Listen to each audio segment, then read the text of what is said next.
मुआविया साहब हमारे साथ हमारे इलाका के बहुत बड़े साइकोलॉजिस्ट डॉक्टर तनवीर सजील साहब को आज हमने स्टूडियो में इनवाइट किया हुआ है। डॉक्टर साहब बहुत शुक्रिया आपका, आपने हमें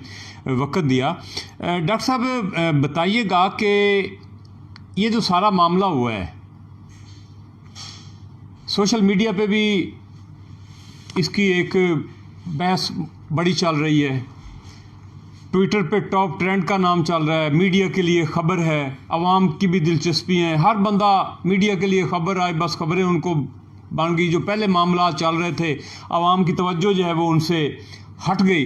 तो इस वक्त सोशल मीडिया जो है, जैसे कि सर कह रहे थे कि वो बड़ा स्पीडी चल रहा है और उसकी ब्रेकें जो हैं वो लग ही नहीं रही हैं, जबकि गवर्नमेंट जो है उसके पास भी अभी तक कोई ऐसा कोई फार्मूला उन्होंने नहीं किया जिससे अब आप देखें कि सोशल मीडिया पे सारा गंद जो है वो सोशल मीडिया पे पड़ा है। वालिदैन का बच्चों के साथ रब्ता कट है, बच्चे अपने अपने मोबाइल में हैं, माँ अपने मोबाइल में है, बाप अपने मोबाइल में है, बच्चों की तरफ कोई दिलचस्पी नहीं है, स्कूल बंद हैं। तो ये हालात जो हैं ये बड़े मतलब अभी बिगड़ रहे हैं। तो इसी वजह से मंशियात फरोशी जो है वो भी अरूज पे चल रही है, बच्चों की वालिदैन के साथ दिलचस्पी नहीं है, वालिदैन की बच्चों के साथ नहीं है। तो ये मुआशरा जो है ये किधर जा रहा है? बतौर साइकोलॉजिस्ट आप क्या रिकमेंड करेंगे, किसका कसूर है, क्या होना चाहिए? Thank you sir. बात आई टेक्नोलॉजी की, तो टेक्नोलॉजी ख़ुद से कुछ भी नहीं कर रही। टेक्नोलॉजी का इस्तेमाल और जिस अंदाज से इस्तेमाल किया जाता है वही आपको एक रिज़ल्ट्स देता है, और वो रिज़ल्ट्स डिपेंड करता है कि आप किस किस्म के वे में वो टेक्नोलॉजी यूज़ कर रहे हैं। हमारे यहाँ टेक्नोलॉजी का नाम जब मोबाइल फ़ोन या इस तरह की चीज़ें हैं तो हम बुनियादी तौर पर अवेयर नहीं हैं कि हमारी जो टेक्नोलॉजी है वो हमारे लिए पॉजिटिव और लर्निंग बेस प्रोग्राम्स और ऐप्स और गैजेट्स रखती है। हमारा जो फोकस है वो हमेशा प्लेयर सीकिंग एक्टिविटीज़ पर है, लाइक के सॉन्ग्स हैं, आजकल जो सबसे बड़ी चीज़ टिकटॉक्स है और इन चीज़ों पे होता है। और जब आप प्लेयर सीकिंग एक्टिविटीज़ में इन्वॉल्व होते हैं तो आप कभी नहीं चाहते कि आप कोई लर्निंग बेस्ड चीज़ें करें या इससे इस तरह का फ़ायदा उठाएं कि वो आपकी लाइफ को बेटर कर सके। अब अगर हम ये देखें कि टेक्नोलॉजी की वजह से ये चीज़ें हैपन हो रही हैं, तो लाइक के जो मोटरवे वाला हादसा हुआ इसमें एक बहुत सारे गैप्स भी हैं, बहुत सारी चीज़ें ऐसी हैं जिनका अंडरस्टैंडिंग करने के लिए हमें थोड़ा डीप एनालिसिस करना पड़ता है। हमारे यहाँ ये टेक्नोलॉजी के जो भी ज़मरात आ रहे हैं या टेक्नोलॉजी को यूज़ करने का जो भी तरीका है वो हम सोसाइटी से कम और वालिदैन से ज़्यादा सीखते हैं। अब बात आप कर रहे थे कि बच्चे डिस्कनेक्टेड हैं अपने पेरेंट्स से, पेरेंट्स डिस्कनेक्टेड हैं अपने बच्चों से। एक्चुअली अगर आप थोड़ा सा बगौर देखें तो हमारे पेरेंट्स भी मेरा ख्याल से वो अपनी उस रिस्पॉन्सिबिलिटी को वैसे परफॉर्म नहीं कर रहे जिस तरह उनको करना चाहिए। आप एक बच्चे को 20-30 हज़ार 50 हज़ार का सेल फ़ोन देते हैं तो आप उसको ये अलाउ करते हैं कि जी आप जिस तरह मर्ज़ी इसको इस्तेमाल करें। अब ये सेल फ़ोन एक टोटल प्राइवेसी है और एक पूरी एक वर्ल्ड है, इस पे आप पूरी दुनिया के लोगों से कनेक्ट हो सकते हैं, पूरी दुनिया का मटेरियल देख सकते हैं। अब जब हम बात करते हैं कि सारा गंद टेक्नोलॉजी पर है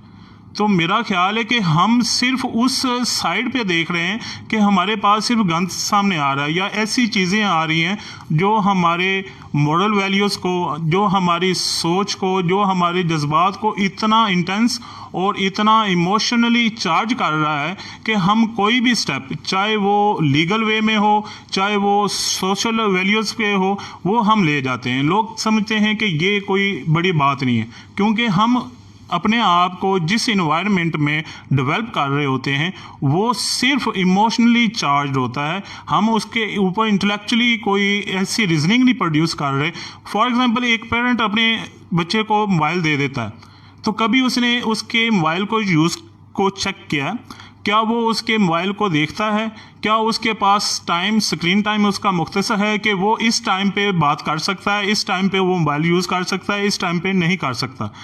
मोबाइल देना या टेक्नोलॉजी का हमारी ज़िंदगी में आना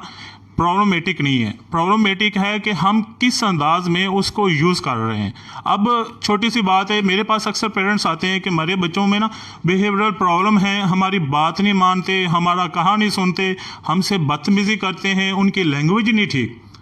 تو ہم نے بچوں کی تعلیم اور تربیت کے لیے صرف یہ سمجھا ہوا ہے کہ ہم انہیں کسی برانڈیڈ اسکول میں داخل کروا دیں، وہاں پہ وہ ٹھیک ہو جائیں گے۔ ایکچولی اسکول کا جو سسٹم ہے وہ بھی مارکس ریس میں ایک شامل ہو چکا ہے۔ ہمارے یہاں ایجوکیشن کا ٹوٹل پرپز ہی ختم ہو گیا ہے، اور پیرنٹس سمجھتے ہیں کہ 6 گھنٹے بچہ اسکول میں جو لرن کر کے آیا ہے وہ سوشل لائف میں پریکٹس کرے گا۔ اب اس پریکٹس کے لیے اس کی سب سے پہلی جو پرائمری سٹیج ہے وہ ہے گھر، اور گھر میں پیرنٹس کا اپنا ایٹیٹیوڈ اور ان کا اپنا نگلیکٹڈ جو ایٹیٹیوڈ ہے وہ اس طرح کا ہے کہ بچے یہ لرن کر جاتے ہیں کہ یہ جو آپ نے اسکول میں تعلیم اور تربیت کے نام پر سیکھنے گئے ہیں وہ صرف اسکول کی حد تک ہے، وہ مارکس لینے کی حد تک ہے، لیکن اس میں کوئی ایسی چیز نہیں ہے کہ جو ہماری پرسنالٹی کو گروم کرے، جو ہمیں گول اورینٹیڈ کرے، جو ہمارے ٹاسک کو اس طرح سے بنائے ہماری لائف میں کہ ہم اس کو اچیو کرنے میں اتنے پیزونیٹ اور ابسیس ہو جائیں اور اس میں اتنا انوالو ہو جائیں کہ ہمارے نزدیک ایک ٹک ٹاک کی ویڈیو چل رہی ہو یا ایک ایسی مووی چل رہی ہو یا انٹرٹینمنٹ کا پروگرام چل رہا ہو، ہم اس کی طرف متوجہ نہ ہوں۔ ہم نے اس چیز کو ایکچولی کنٹینیوسلی ڈیولپ کیا ہی نہیں، ہم نے صرف ایک چیز دے دی ہے، وہ چاہے آپ اسے سیل فون کہہ رہے چاہے اسے ہینڈ گرینڈ کہہ رہے۔ جس نے پن کھینچی ہے ہینڈ گرینڈ کی وہ صاف ظاہر ہے سیف نہیں ہے۔ اب سیل فون اگر آپ نے دیا ہے اور سیل فون آپ سمجھتے ہیں کہ یہ ایک تباہ کن بات ہے اور یہ چیز ہماری زندگیوں کو خراب کر رہی ہے، تو ذمہ دار سیل فون نہیں ہے، ذمہ دار ہم خود ہیں۔ بطور والدین ہمیں اپنی ذمہ داری کا دوبارہ سے اثر نو تعین کرنا پڑے گا، ہمارے بچوں کو وہ ٹائم وہ تربیت دینی پڑے گی جو ضروری ہے۔ ہمارے پیرنٹس اس چیز کی بالکل قدر نہیں کر رہے اور اس چیز کی بالکل انڈرسٹینڈنگ نہیں کر رہے کہ ہر قسم کا ایشو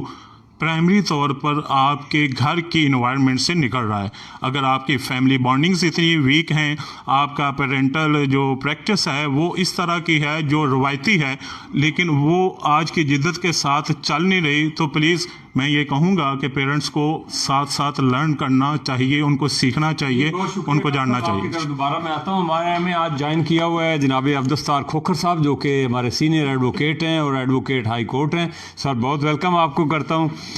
سر بتائیے گا کہ تعزیرات پاکستان میں یہ 376 جو سیکشن ہے اس کی سزا جو ہے وہ کیا ہے، اور اگر ریپ ثابت ہو جائے اس کی سزا کیا ہے، اور